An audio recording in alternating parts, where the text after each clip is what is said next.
The first thing Noah Briggs noticed was the red light on the switchboard that should never be read. The second was his daughter's voice, thin and shaking, coming through the intercom. "Daddy, he says you have 10 seconds." Noah stood in the subway control room, surrounded by walls of flickering monitors and screaming alarms, every train in the downtown loop frozen in place because he threw the emergency stop. Outside the thick glass, a dozen transit cops and city officers had their weapons raised, waiting for the order to storm in.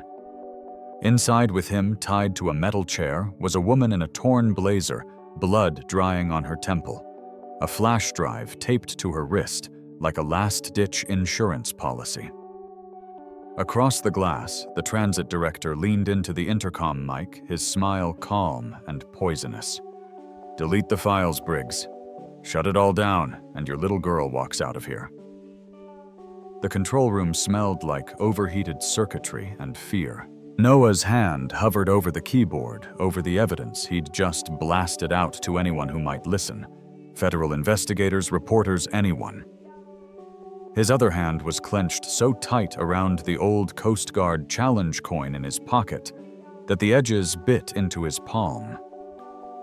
The woman in the chair, the one who'd started all this, looked up at him with hoarse urgency. "Don't give them what they want.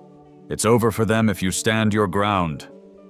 Outside, another voice crackled through the radio, distant sirens growing louder. He had 10 seconds to decide who he really was.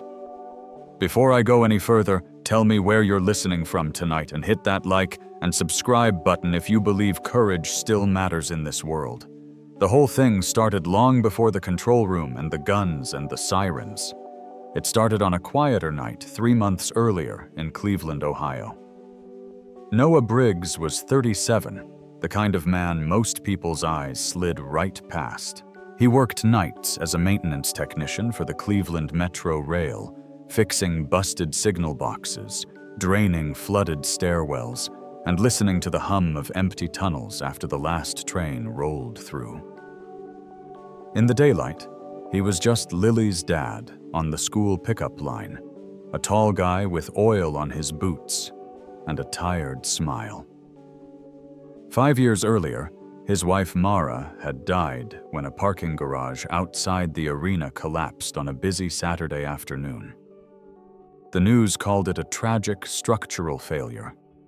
The city blamed bad concrete and an old design. The lawsuits came and went. The mayor promised reforms, and somehow it all faded. Except for Noah and 8-year-old Lily, who still woke up from dreams where the ground gave way for no good reason. Most people knew Noah as the quiet maintenance man who kept the trains running. What they didn't know was that before all this, he'd been a Coast Guard rescue swimmer. He'd jumped from helicopters into black water in the dead of night, dragged strangers out of hurricanes, and watched too many people slip under anyway. When Mara died, he left the service, moved inland, and traded the ocean's chaos for the predictable rumble of trains on steel. He didn't talk about what he used to do. He didn't talk much at all. His world had shrunk in on purpose. His small rented duplex in a worn-out neighborhood, his toolbox, the late shift crew, and Lily. Every afternoon, he made her a grilled cheese, checked her homework, and walked her across the street to Mrs. Donnelly's apartment, an elderly neighbor who watched Lily while Noah went underground for the night. On weekends, they hit the library, the grocery store, and sometimes the lakefront if the wind wasn't too bitter.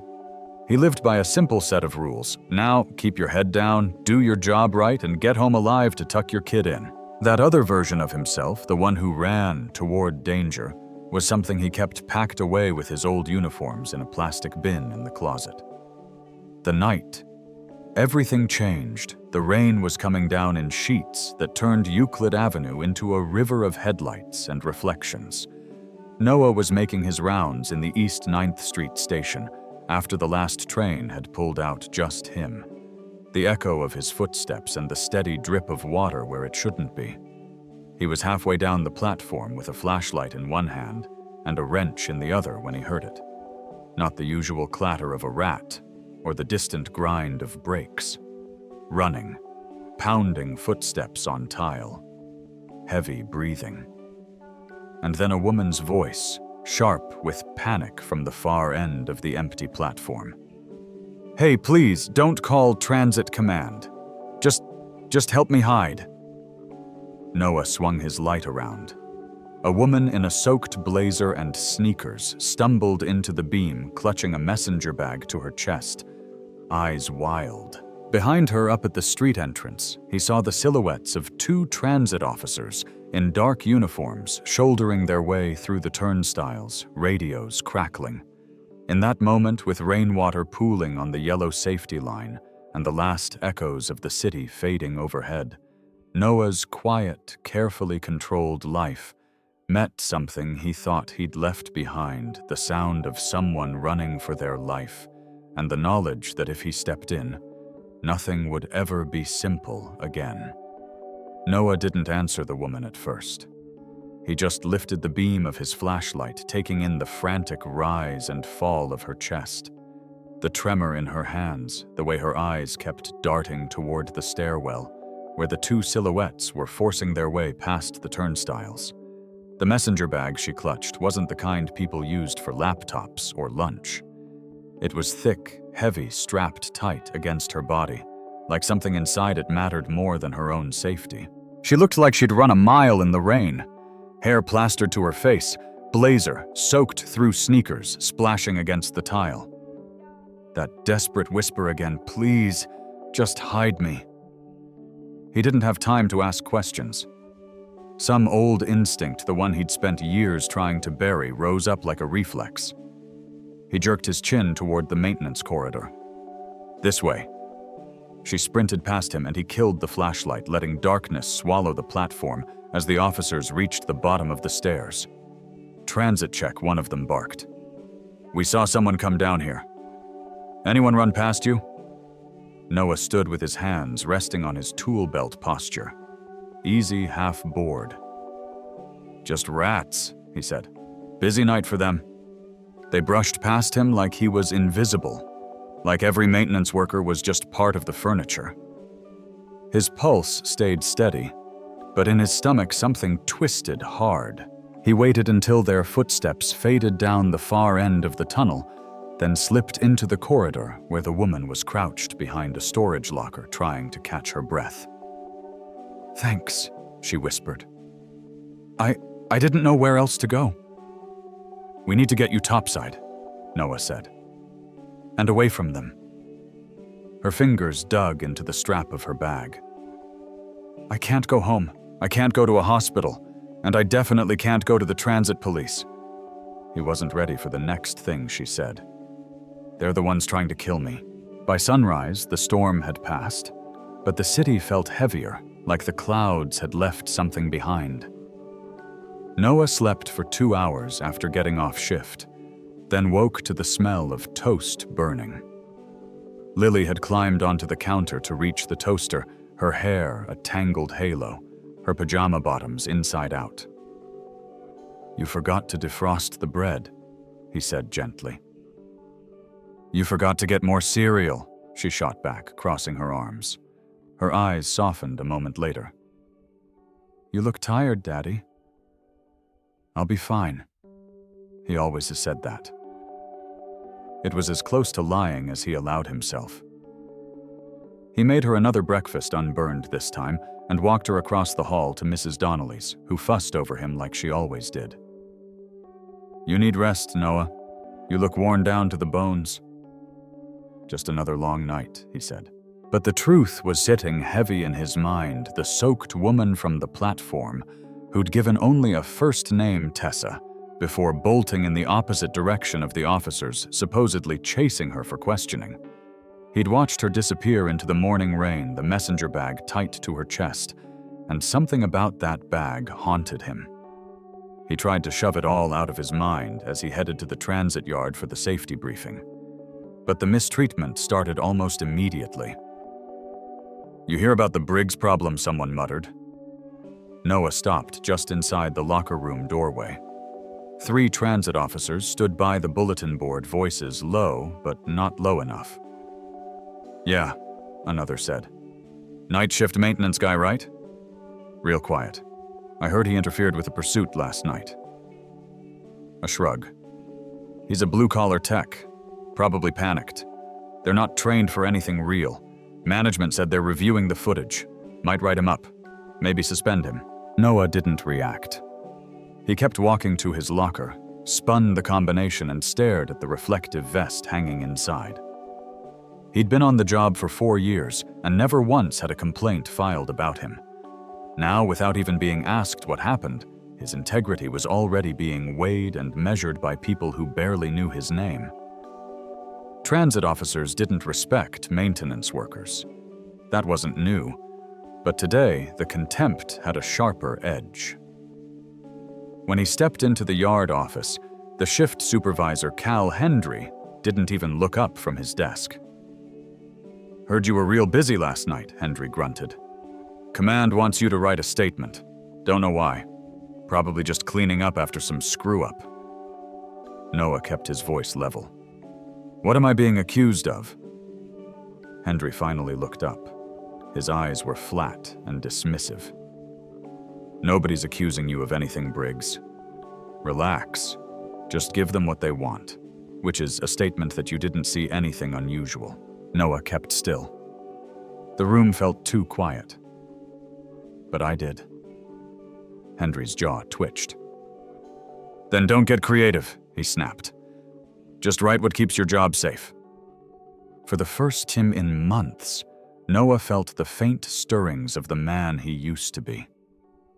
The man who didn't tolerate intimidation, especially from people who hid behind uniforms. He walked out without giving a statement. Behind him, Hendry muttered to someone else, "These maintenance guys think they're heroes. Bet he'll be gone by next week." That should have been enough pressure for one morning. But when he picked up Lily from school that afternoon, she clung to his waist instead of running ahead to the crosswalk like she always did. "Daddy." She looked up at him with wide brown eyes. "A man came to my classroom today. Every muscle in his body tensed." "What man?" "A man in a transit police uniform," she whispered. "He asked my teacher if I was Lily Briggs. He said you forgot some paperwork and needed to check something." His stomach dropped. And Noah said, keeping his voice steady so she wouldn't see him panic. "The principal made him leave. She said it wasn't appropriate." Noah closed his eyes for half a second. Enough time to let fear flash through him, the kind he hadn't felt since the night Mara died. Enough time to realize this was no coincidence. Someone from transit police was looking for him. And for his daughter. He walked her home with a hand on her shoulder, scanning every car parked along the sidewalk, every face on the street. At his door, he tried to smile. "You did the right thing, sweetheart." But Lily's small hand clung to his sleeve. "Daddy, am I in trouble?" He knelt in front of her. "No, never." "Then why do you look like you're scared?" He didn't answer. By nightfall, he went back to the East 9th Street station for his next shift. The rain from the previous night had seeped into the subway tunnels, leaving long reflections along the tile floors. As he stepped out onto the empty platform, he heard voices echoing from the mezzanine level. Says Briggs saw her, or helped her. If he did, he's either stupid or dirty. And his kid. If he won't talk, she might make him. Noah froze in the shadows beneath the stairwell. His heartbeat thudded in his ears. The officers talking hadn't seen him, and he recognized none of their voices. Outsiders. Men he didn't see on normal shifts. Every word landed like a hammer. They weren't just looking for Tessa. They were looking for him. And Lily. When the officers moved down the platform, Noah slipped into a service corridor, each step deliberate, quiet. He kept his breathing slow like he was back in full survival mode, but no amount of training could slow the sick churn in his stomach. They were talking about using his daughter as leverage. He gripped the railing at the top of the metal steps, knuckles whitening. He stayed there until the echo of their boots finally faded. He wasn't a soldier anymore.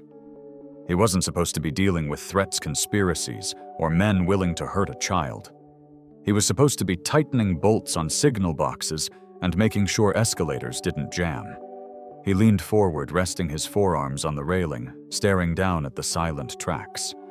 His reflection warped across the steel rails. He felt powerless. He felt furious. But most of all, he felt the old version of himself, the rescue swimmer, who could assess danger in an instant, who never froze, pushing up through the layers of who he'd been trying to become. He stayed in that stairwell long enough to realize something irreversible. They weren't going to back off. Not after last night. Not after Tessa. Not after whatever she was carrying. And not after they realized Noah wasn't as helpless or as easy to intimidate as they assumed. When he got home just after dawn, he opened the door to find Mrs. Donnelly pacing in his living room, her hair undone, her voice trembling. Noah. Thank God she won't stop crying. She barely slept. She keeps saying a policeman came to her class. Lily sat curled into a ball on the couch, hugging her knees, her face buried. He knelt beside her, smoothing her hair. I'm here, he whispered. I've got you. She lifted her face, streaked with tears. Daddy, are the police mad at you? Are they going to take me away?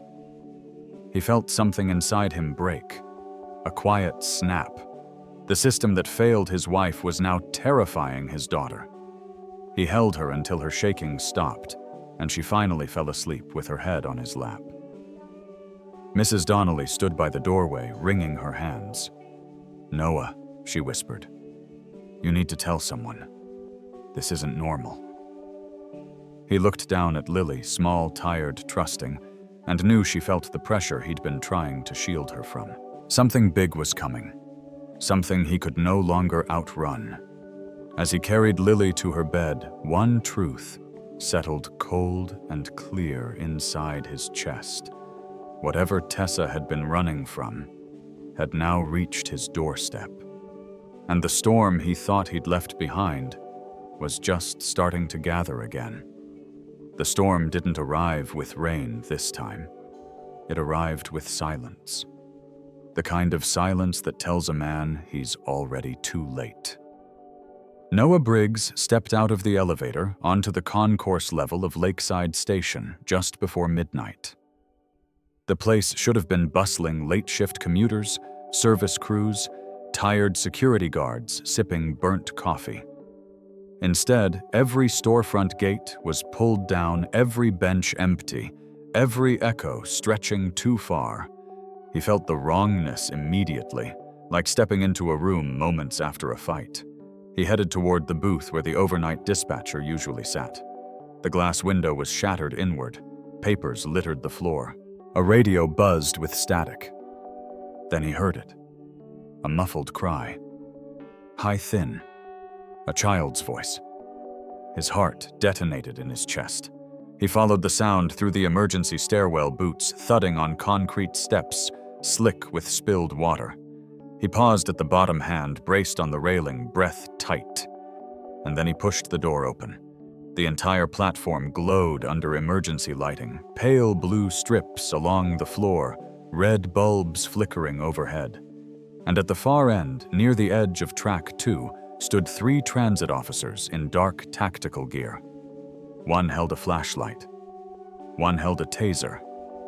The third held something far worse. Lily, tape around her wrists, fear wide in her eyes, tear tracks cutting through the dirt on her cheeks. Noah didn't feel his body move. He didn't hear his own breath. Everything collapsed into a single point of focus, his little girl. One of the men spotted him and barked, "Briggs, don't take another step." The flashlight swung toward him. The taser lifted. and the man holding Lily tightened his grip just enough to make her whimpered, "Daddy," turn into something sharper.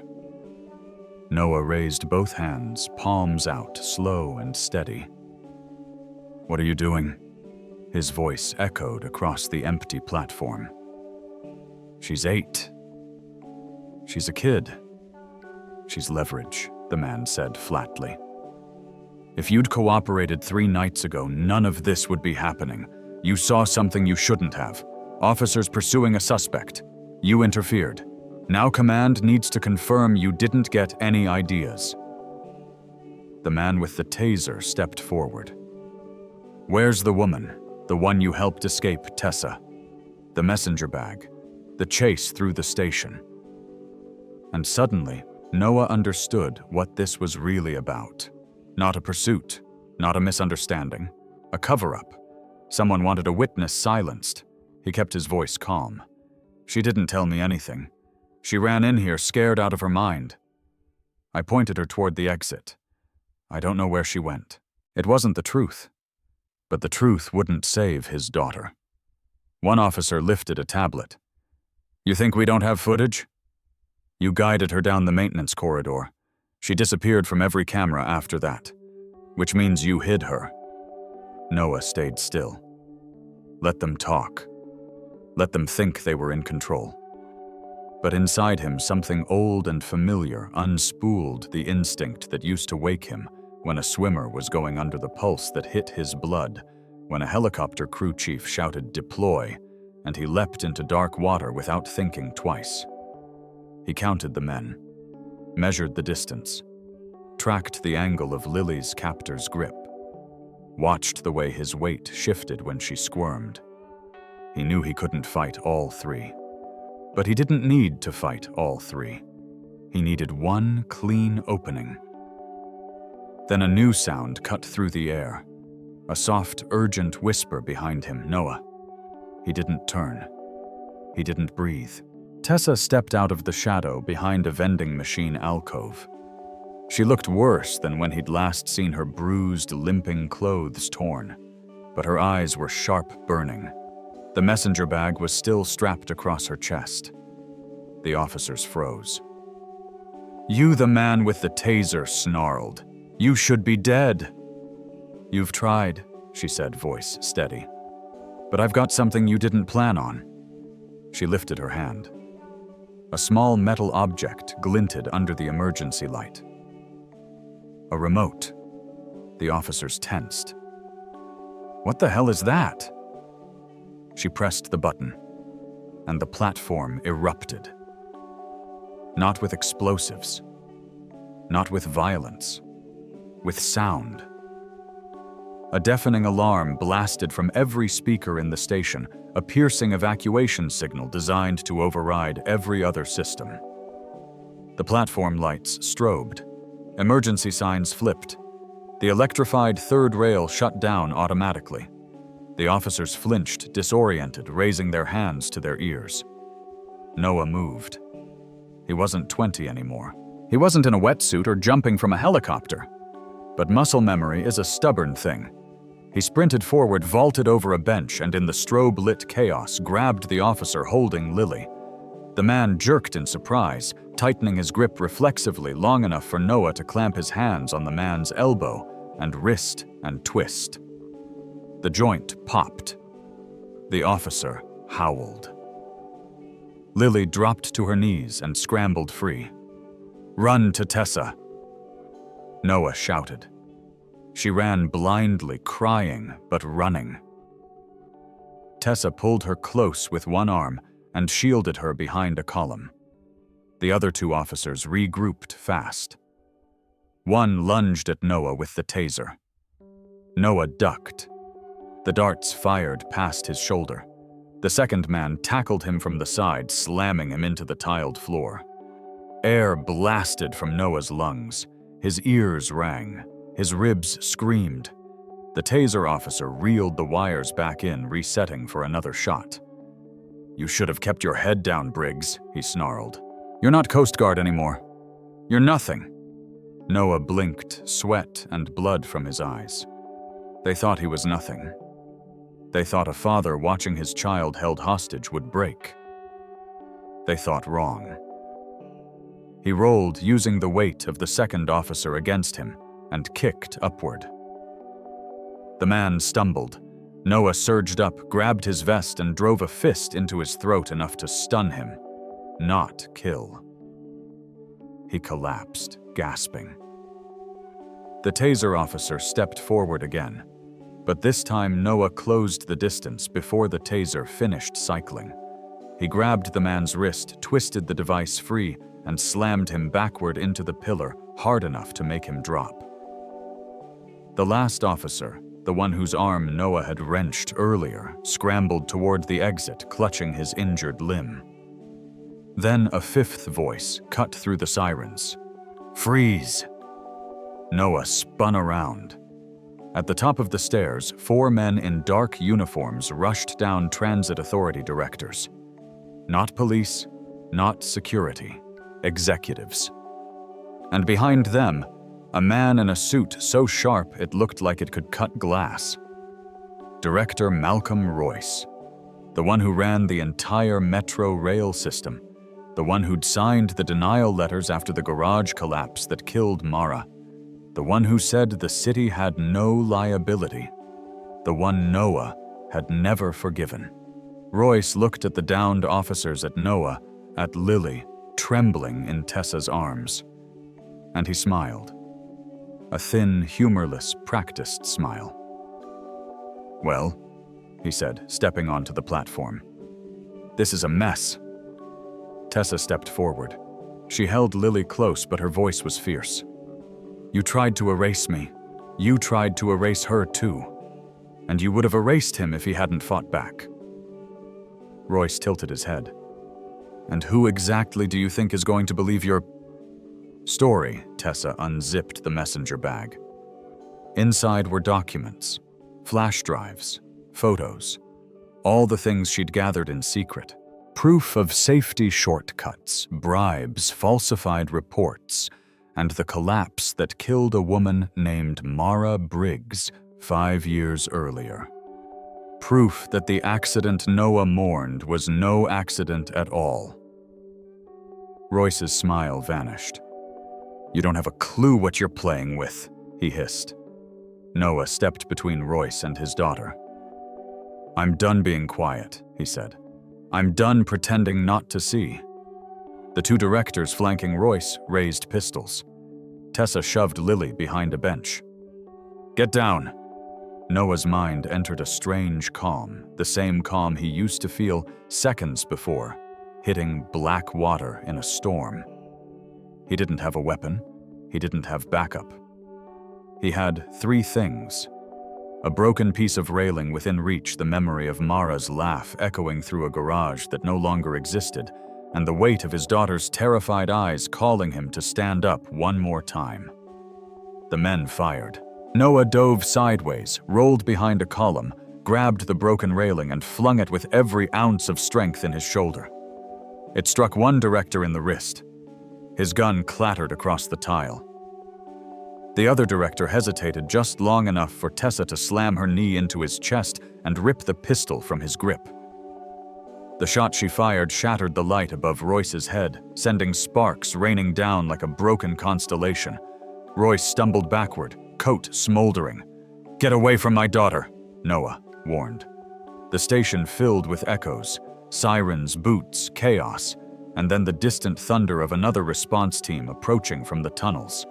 Real transit police, not the ones Royce commanded. They burst onto the platform just as Royce raised his hands in surrender, fury twisted across his face. His whole empire had just cracked open.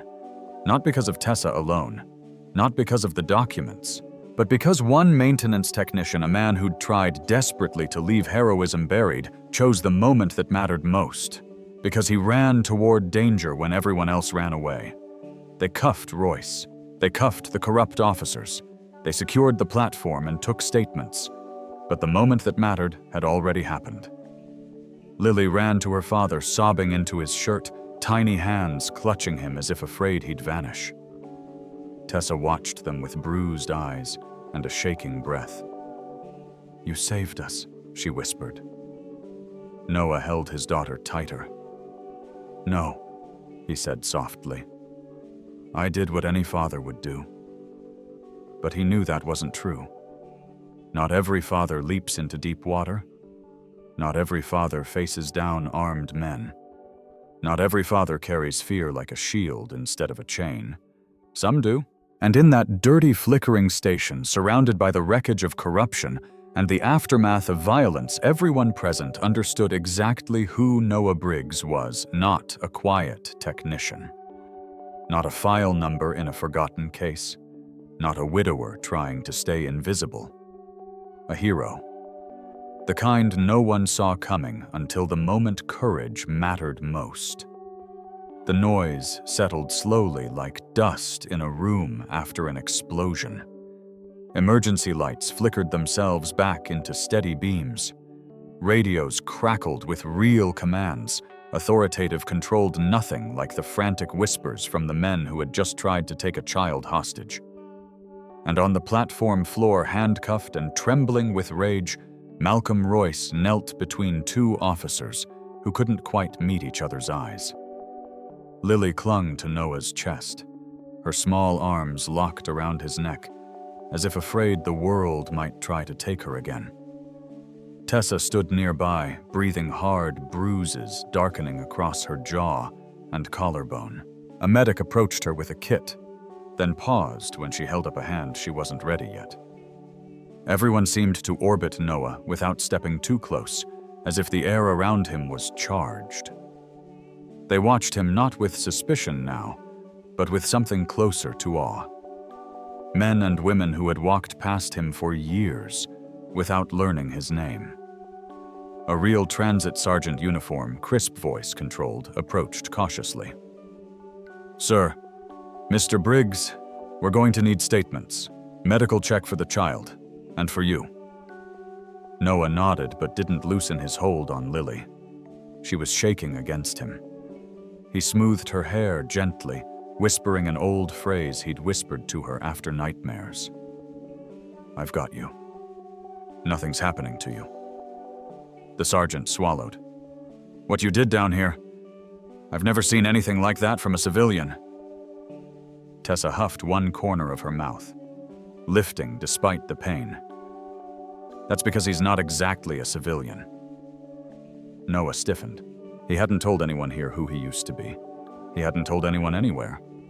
He'd made sure of that when he left the service quiet paperwork, a request for sealed records, a simple maintenance job in a city where no one asked questions. But Tessa knew. And now she was looking at him with a seriousness that told him she wasn't going to let him slip back into the shadows this time. "Tell them," she said softly. "They should know who stepped in when they wouldn't." He wanted to resist. He wanted to keep his old life separate from this one. But the truth was already leaking out in the precision of his movements, the way he disarmed trained men, the calm with which he walked into danger. The sergeant tilted his head. "Sir, is there something we need to know?" The platform's hum quieted, as though the entire station leaned closer to hear the answer. Noah took a long breath. "I'm a maintenance tech now," he began. "Been one for years. I fix things. I keep the trains running. That's all most people know." He let his hand rest on Lily's back, feeling the tiny tremors beginning to slow under his touch. But before that, he continued, voice rougher. "Now I served 17 years in the Coast Guard. Aviation survival technician. Rescue swimmer." The sergeant's eyes widened. Someone behind him whispered, "Holy hell." Tessa nodded once, confirming it. The kind they send out when the rest of us are praying for daylight. Noah looked down at the tile, modest, tired. That was a long time ago. The sergeant let out a breath that sounded almost like a laugh. "Sir, with respect, what you did tonight. That wasn't a long time ago. That was training most of my guys don't have."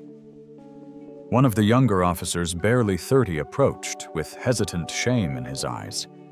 He looked like he wanted to speak 3 different sentences at once and didn't know how. "Mr. Briggs," he rubbed the back of his neck. "A few days ago I heard people talking, saying you were uncooperative, maybe even suspicious. I'm sorry I didn't question it." He swallowed. "You saved a kid. You saved the witness they were trying to silence. You practically saved half this station." Noah didn't answer. He was too busy listening to Lily's breathing settle into slow, hitching sobs. For 5 years after losing Mara, he had fought every instinct that once pushed him into danger. He tried to live small, quiet, unnoticed. He tried to believe he could outrun who he had been. Tonight shattered whatever illusion was left. He felt Tessa step to his side. "You didn't just save us," she said quietly. "You broke them." Royce's people controlled half the reporting chain in this city. They killed investigations. They buried disasters. They turned the transit system into a liability factory. The file I was carrying, it's proof. But none of it would matter if you hadn't stopped them tonight before they disappeared me. Her voice cracked, not from fear, but from finally reaching the end of a line she'd been walking alone. Noah looked at her bruised face, recognizing a kindred exhaustion, a familiar stubbornness. "You didn't have to stay," he said. "You could have run." "I'm done running," she replied, "and I wasn't going to let them hurt your daughter." Something passed between them, an understanding deeper than gratitude, a recognition of people who had both lost too much and kept going anyway. A transit lieutenant approached crisp uniform, tight jaw, the kind of authority figure who earlier might have brushed Noah off like a fly. "Mr. Briggs," the lieutenant said, standing straighter than necessary. "Director Royce is accusing you of assaulting officers, damaging property, and obstructing command operations." Tessa scoffed. "Of course he is. But," the lieutenant continued, shifting weight awkwardly, "he's also in custody for unlawful detainment, falsified reports, conspiracy, and attempted kidnapping. And our body cams recorded his threats, along with your actions." He hesitated. Then his voice softened. "What I saw on those cameras was not a crime. It was a man protecting his child and an innocent witness from a corrupt chain of command. Feds are already on their way. You won't be charged with anything. Not tonight, not ever." The relief that washed over Noah wasn't dramatic. It was quiet, deep, like a weight sliding off that he hadn't realized he was bracing against. Lily buried her face into his shoulder again, exhausted and safe at last. The lieutenant cleared his throat. "But there is one more thing." He looked uncomfortable, like a man about to offer a promotion to someone who didn't want one. "The Department of Transportation has a reform initiative launching next month. They'll be restructuring oversight, auditing safety procedures, and implementing emergency response protocols. We need someone who understands the system top to bottom. Someone who's worked the tunnels and platforms, not just the offices." Tessa watched the lieutenant with sharp interest. "We want you to consider applying for the new Safety Enforcement and Response Unit," the lieutenant said. "Frankly, you'd be the strongest candidate. The brass might not understand why yet, but after what happened tonight, they will." Noah blinked. "Me?" he asked quietly. "Yes, sir," the lieutenant replied. "You?" Tessa nudged him gently. "They need someone who won't be bought. Someone who won't freeze when things go wrong. Someone who knows what a real loss looks like and won't let it happen again." Her eyes said everything her voice didn't. "You've carried this alone long enough. It's time to stop hiding who you are." Noah looked down at Lily. Her small hands were still clenched in his shirt. She looked back with tired, frightened eyes that had seen too much tonight. He remembered Mara's last morning with them, walking Lily to preschool, kissing her forehead, turning to smile over her shoulder. He remembered the call that night, the collapse, the way the city brushed it off like a structural footnote, instead of a preventable tragedy. He had promised Mara he would keep their daughter safe. Until tonight, he thought safe meant living quietly. Now he understood it meant standing up, choosing to be seen, choosing to fight. He exhaled slowly and looked at the lieutenant. "What exactly does this position do?" he asked. "Prevents nights like this," the lieutenant replied. "Investigates failures before they become funerals, and holds people accountable when they try to bury the truth." Tessa crossed her arms. "Sounds like something you were built for." Noah didn't answer right away. He watched federal agents taking Royce up the stairs. He watched officers who once dismissed him step aside respectfully. He watched Lily hold on to him like he was her whole world. He finally looked back at the lieutenant. "I'll hear more," he said. "But tonight, my priority is my daughter." The lieutenant nodded immediately. "We'll escort you both home. No press, no harassment. We'll station officers outside until morning." Tessa stepped forward. "When you're ready, I'd like to give you the full file, not just what Royce wanted to hide, what they're all hiding." She hesitated. "And I'd like you on the team that brings them all down." Noah's expression didn't change, but something in him shifted, a slow, steady ignition. The kind of fire a man only gets once he stops pretending he doesn't have one. He lifted Lily gently, her arms around his neck, and spoke with quiet certainty. "We'll talk tomorrow, Tessa."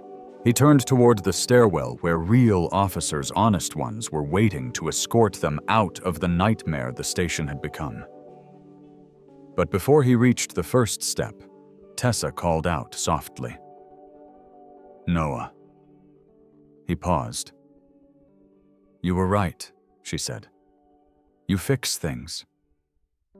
He stared at her, and for the first time in years, his voice was steady with something like purpose.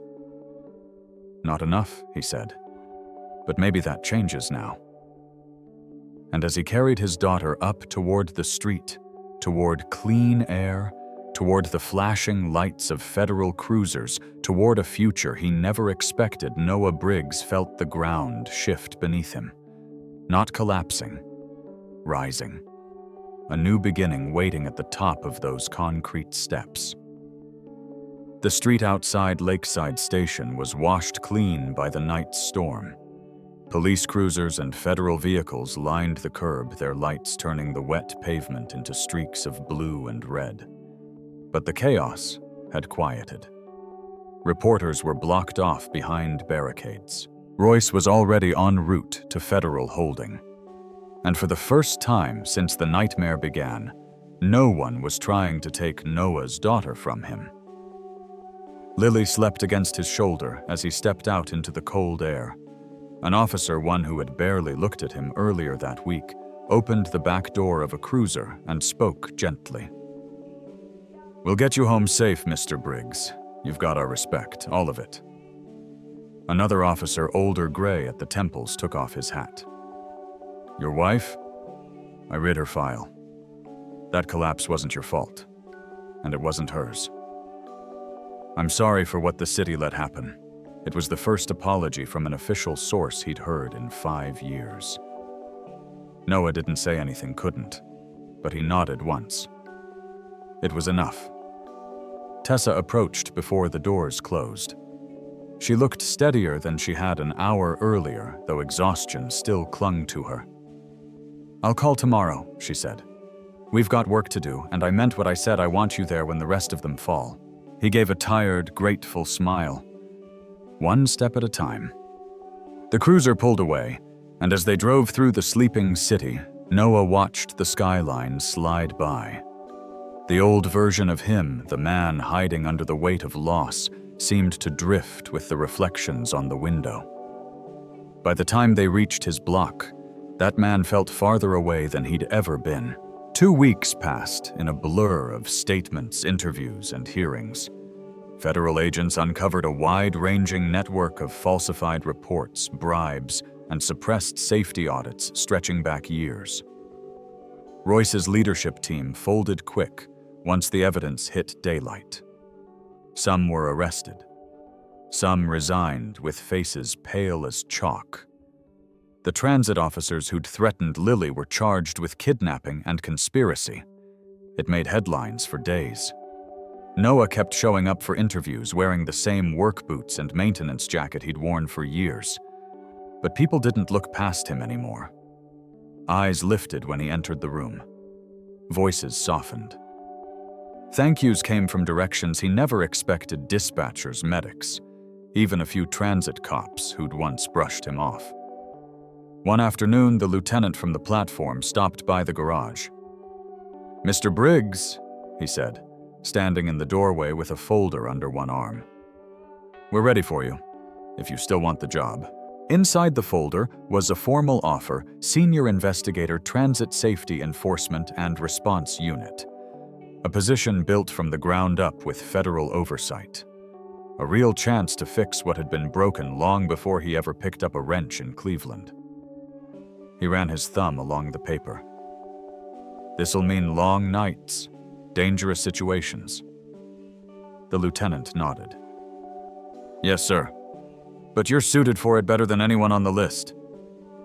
Noah set the folder on the counter and looked out the garage window. Lily was in the driveway drawing chalk flowers near the curb while Mrs. Donnelly watched from a folding chair. She laughed at something the older woman said, her voice bright again, lighter than he'd heard in weeks. He turned back to the lieutenant. "I'll accept." And with that, something settled inside him. A man who'd once saved strangers from storm-torn seas would now serve the city his family called home. Not running from the past, but building something better because of it. 3 months later, spring rolled into Cleveland like a long overdue breath. The city felt different now, more transparent, more cautious, more accountable. New safety protocols were already being implemented. No more buried audits. No more shortcut approvals. The system wasn't perfect, but it was moving in the right direction. Noah's new badge hung beside his old Coast Guard coin in his desk drawer at the unit office. He still worked long nights, though they were filled with purpose instead of fear. He walked tunnels with inspectors, reviewed crash simulations, taught emergency crews how to handle evacuations in the dark. He trained younger officers who listened with genuine respect. And sometimes, on slower nights, he'd find Lily's drawings slipped into his bag, crayon sketches of trains, rescue scenes, or the three of them standing together with big, lopsided smiles. Tessa visited often. Her role shifted into being one of the city's main whistleblower liaisons, working with federal oversight teams. She and Noah became unlikely partners, two people bonded not by tragedy, but by surviving it.